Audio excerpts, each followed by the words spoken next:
Hey, everybody, welcome to episode 5 of We Shall Talk, a micro podcast. Today, it's definitely going to be a micro podcast just because I want to put out some of my thoughts and some of the things that I've gone through in the last week. And they're just little bits of information here and there. So it's going to be quick, it's going to be to the point. And the main thing that I do want to talk about is my prediction for the season 5 lead for Bridgerton. Honestly, something just came to me and I was like, oh, I think this is it. I think this is the reason. And so I can't wait to dive into that. But first, I did want to touch on a few things. First of all, I had such an incredible weekend. And that's because of all of you guys. I am so grateful to every single person who either liked, shared, commented, or purchased a mug from my shop this weekend. It was so crazy. I got to do the thing, and I don't know if you guys saw my story, but I got to do the thing where you print all of the shipping labels in a bulk and they just come spewing out. I've never been able or had enough orders to fulfill in one shot for it to be significant. This weekend I did. Everybody who bought the I'm gonna call the Instaga mug because I can't call it I swear to God, because to me it's just the Istiga mug. Instaga. Istiga. God, I went Instagram there when I should have went I swear to God. Whatever. It's the best thing ever. You guys are obsessed with this mug and I am obsessed with making super niche things for you guys. So this has just been such a fun weekend for me personally. So it was, yeah, a really big milestone for my business, my little side hustle. I make things for fun. I love selling at markets, but I also love selling to everybody around the world. And that's literally what I did this weekend. I sent packages a lot in Canada, a lot in the States, but even in Germany. And there was another one in Europe that was shoot, I forget. Anyways, they're just going everywhere, all over the world. So I'm really grateful. I have a few other ideas that I'm gonna kind of play with and see. And yeah, just stay tuned. And yeah, just know that every time you guys engage in something that I make, even if it's just content or if it's something that I'm selling, it makes me so happy and it makes such a difference to the algorithm, truly. So thank you guys. It was a dream weekend for that. And yeah, my packing tape is low. So that's a sign of a good weekend for the business anyway. So yeah, I just want to start with that. Um, I really did also want to talk about Outlander, but I can't because guys, it's been a decade that I've been watching Outlander since 2016. And I kid you not, every single time there's a new season, I always forget that I'm in Canada, and in Canada it only airs on Sundays, even though it airs on Fridays everywhere else. So the joys, so fun. Really hate that for me. But when now this year, it's Monday. It's Monday.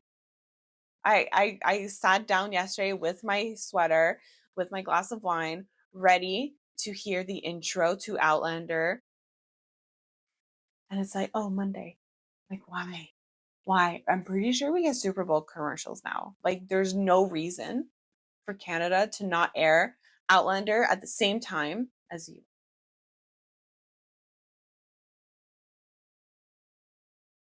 It is what it is. I will get to it and I will break it down, chat about it whenever I do watch it. Who knows when that's going to be? Anyways, another exciting thing that happened kind of last week, a little bit like the week before. But I got my first, I guess we'll call it a UGC deal.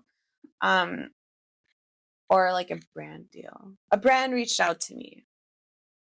They reached out to me. They offered their products so that I could promote it and do a reel, give them B-roll and stuff like that, which was really exciting, but like nerve-wracking too, because like I'm so used to um being like on the other side of the screen. Like when I did this for like my full-time job, it was like everybody else was a star. I was just like coming up with the ideas and like directing it and editing it, whatever. But I was never like in front. But now it's like weird to me to be in front. I'm like, I'm being so hard on myself because I haven't posted it yet. But by the time you guys hear this, I will have posted it, hopefully. I'm just like, oh, is it cringe? Is it icky? Is it like embarrassing? But like, I thought that so many times, like before starting a podcast, before showing my face on social media, even before like sharing my products. I wasn't even showing my face. I was just showing my products and my ideas. And I was like, oh, is this like cringe? Who cares? Look at what it's brought me. So like, whatever, I'll post it later. It's fine.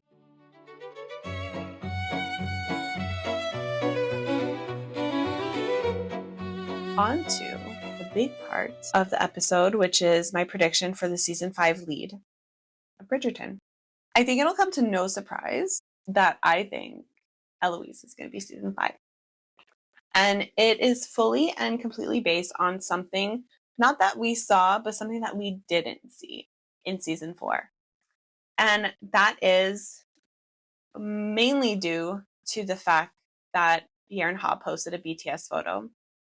And it was a photo of her beside a screen, just like perched up against the screen, looking at Claudia Jessie in character as Eloise Bridgerton on the swings at night. Where did that scene go? Because she is not wearing the same thing that she was wearing in the first swing scene with Benedict at the beginning of season 4. This is a whole new thing. Number one. Number two, if it really was the swing scene from the beginning, why would Yerin be there? It had nothing to do with that scene. So I think that this is a scene that was originally planned for the end of season 4. Maybe an alternate Easter egg scene for who's going to be the lead of season 5 that they didn't use. I don't know. But I think that there was a scene where Eloise was either alone or with Benedict, and Benedict giving her some kind of insight on his journey. Maybe she says something, writing a letter. I don't know. I don't know what the contents of the scene would have been. But I think that if they would have ended just before, Benedict and Sophie are under the gazebo, I could definitely have seen an Eloise alone on the swing scene. Opening a letter, I don't know. Like, it doesn't even have to be a letter from Sir Philip, but just like the fact of her opening a letter alone on the swing would have sent us all completely like off the rockers. So I think that that was just taken out because they're so adamant to like really give the time and space for Luke and Yerin to kind of conclude, and conclude their press tour and their promotion for this and really like sit and like relish in the beautiful results of like all their hard work, right? So I could totally see in like the editing room being like, okay, if we leave this in, people are going to that's all people are going to talk about, you know? So they're letting it breathe.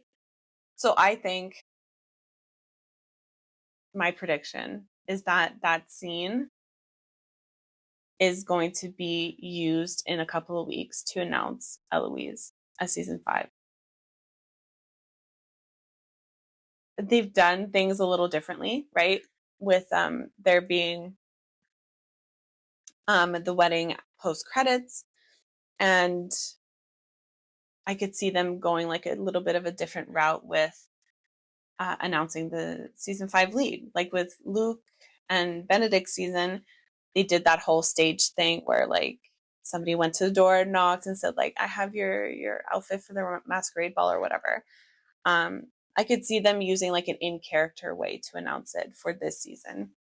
And what better way than to use the swings? And it really hit nostalgia and like the emotions. And I mean, if she is alone, then it's like, I don't know. They don't need much. They really don't need much. They can absolutely just like hit the nail on the head by just having her alone on the swings and with a letter.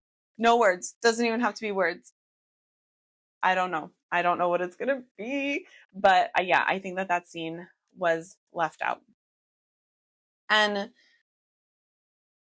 I do want to talk about something though, because I've been thinking about like the end of this season a lot and how the wedding was after the credits and how potentially this scene wasn't a part of it, like the Eloise scene wasn't a part of the ending and everything.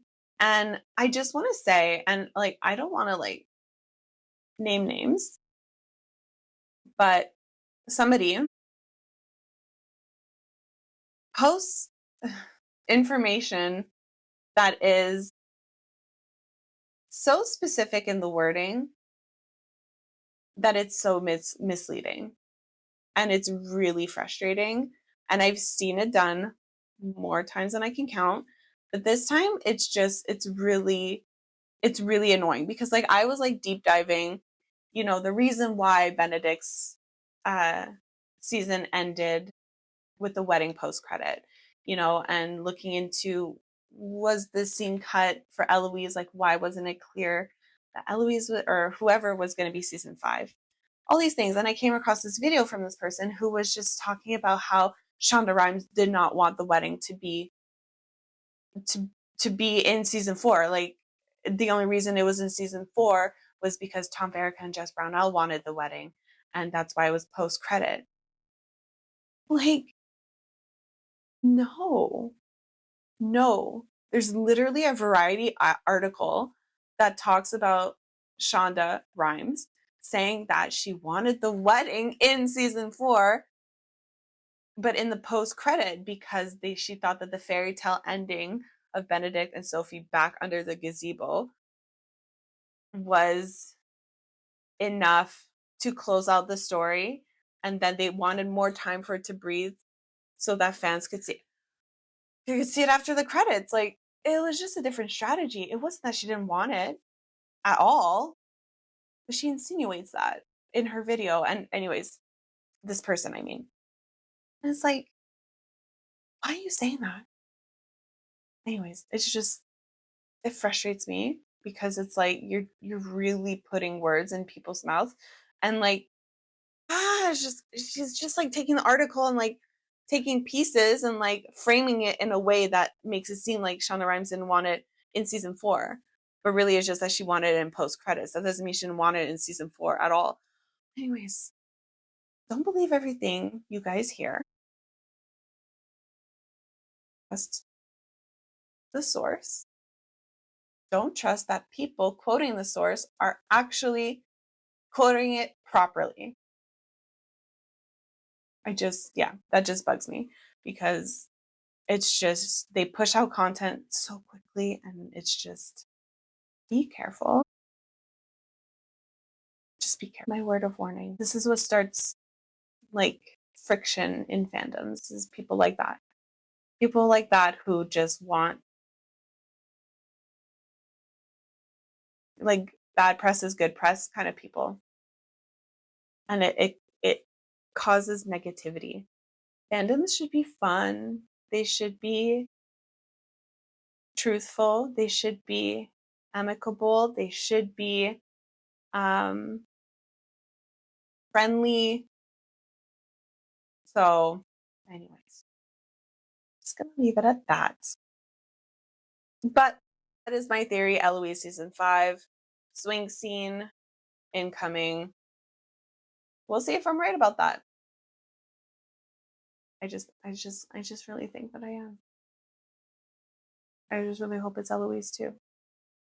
But don't get me wrong, if it's Francesca and Michaela, oh, I am so sad for that. I am so sad for that. But I feel like it would be rushing through some emotions that Francesca needs to like work through. Eloise has been working through her emotions for 4 seasons. I think it is time.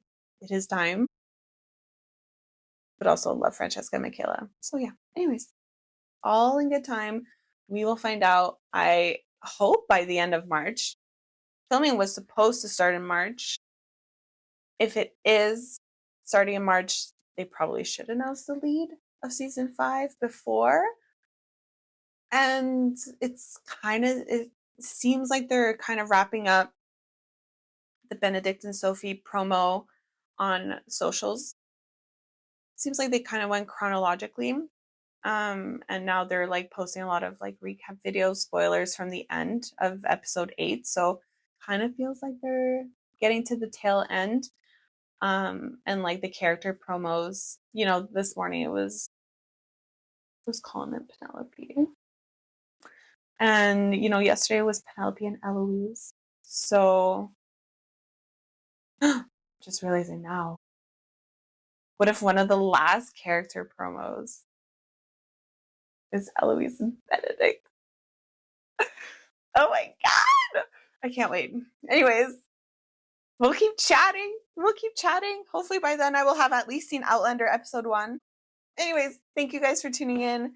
And until next time.